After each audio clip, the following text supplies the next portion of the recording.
খেলনা অর্ডার করতে পারেন www.tuntunkids.com থেকে। Link is in the description. Gattu visits a farm. গাট্টুর বাবার অনেক অনেক অনেক বন্ধু ছিল, আর ওর সব বন্ধুরা ওদের বাড়ি আসা যাওয়া করত। তাই গাট্টু চিংকির বাবার সব বন্ধুদের সাথে খুব ভালো বন্ধুত্ব ছিল। বাবার বন্ধুরা যখনই আসতো, কেউ খালি হাতে আসতো না। গাট্টু চিংকির জন্য কিছু না কিছু নিশ্চয়ই আনত, যেমন কি অনেকগুলো চকলেট, আইসক্রিম, আরও অনেক কিছু।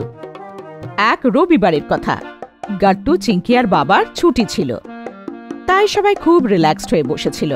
তখনই বাবা বলল, বাচ্চারা তৈরি হয়ে যাও, তোমাদের মনীষ আঙ্কেল আসছে। এই শুনে তো গাট্টু আর চিংকি অনেক অনেক অনেক খুশি হলো আর নাচতে শুরু করলো। ইয়ে বা মুলাইজা, হোশিয়ার, আমাদের প্রিয় মনীষ আঙ্কেল আসছেন। গাট্টু মনীষ আঙ্কেলের আসার কথা রাজকীয় স্টাইলে বলল, আর মনীষ আঙ্কেল আসলো। আরে আমি কৃষক ভাই, কোনো রাজা মহারাজা নয়। আঙ্কেলের হাতে ওনার ফার্ম থেকে আনা সবজি আর ফ্রুটস ছিল। ভাই মনীষ, তুমি আমাদের জন্য রাজা মহারাজাদের থেকে কম নাকি? তুমি যখনই আসো আমাদের জন্য ফার্ম থেকে ফ্রেশ ফ্রেশ জিনিস নিয়ে আসো। তোমার এত বড় মন আর এত বড় ফার্ম নিয়ে রেখেছো, সেইটা তো কোনো রাজা মহারাজারই হতে পারে।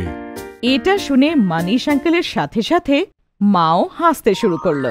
তারপর মা মনীষ আঙ্কেলের হাত থেকে সব জিনিস নিয়ে নিল আর ভেতরে চলে গেল। হলে বাবা আর গাট্টু চিংকি মনীষ আঙ্কেলের সাথে বসে কথা বলছিল। আসলে মনীষ আঙ্কেল ইঞ্জিনিয়ার ছিল, তার সাথে চাষবাসও করত। শহরের ধারে ওনার অনেক বড় জমি ছিল। বলো গাট্টু চিংকি, কবে যাবে আমাদের ফার্মটাকে দেখার জন্যে? যখন আপনি নিয়ে যাবেন। আরে মনীষ, এরা তো কবে থেকে তৈরি আছে, তোমার যখন সময় হয়ে যাবে এদেরকে ঘুরিয়ে এনো। আরে তাহলে আজকেই চলো, কারণ আমার কাছে আজকে প্রচুর সময় আছে। এটা তো শুনে গাট্টু চিংকি নাচতে শুরু করলো। আমরা ফার্মে যাব। তারপর গাট্টু চিংকি ফটাফট রেডি হলো আর মনীষ আঙ্কেলের গাড়িতে বসে ওনার সাথে ফার্ম হাউসের দিকে চলে গেল। যেই গাট্টু আর চিংকি জমিতে পা দিল, ওদের ফ্রেশ হাওয়া আর পরিবেশের শান্তি আভাস হলো। ওয়াও, এত ফ্রেশ অক্সিজেন আর এত শান্তি আমরা শহরে কখনোই পাবো না। আঙ্কেল, তোমার ফার্ম কোথায়? ওই দেখো সামনে। গাট্টু চিংকি সামনে তাকালো আর ওরা তাকিয়েই থাকলো। সামনে এত সবুজ, আর ওই সবুজ পরিবেশে সুন্দর একটা ফার্ম হাউস, যার কল্পনা কেউ স্বপ্নেও করতে পারতো না।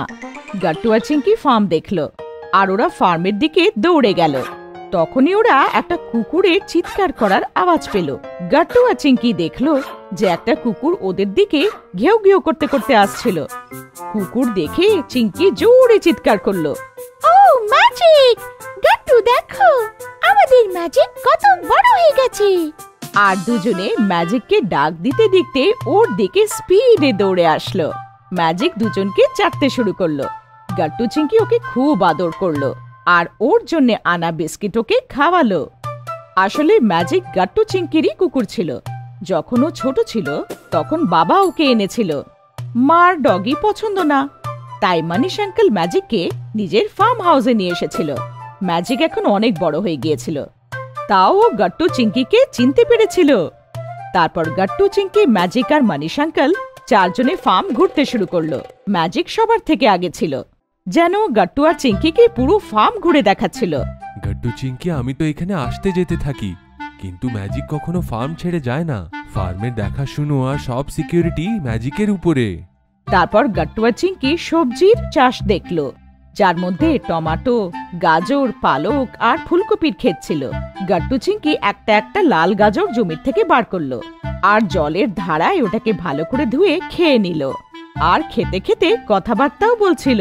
ওয়াও আঙ্কেল, আমার মনে হচ্ছে আমি গাজর নয়, নেচার টেস্ট করছি।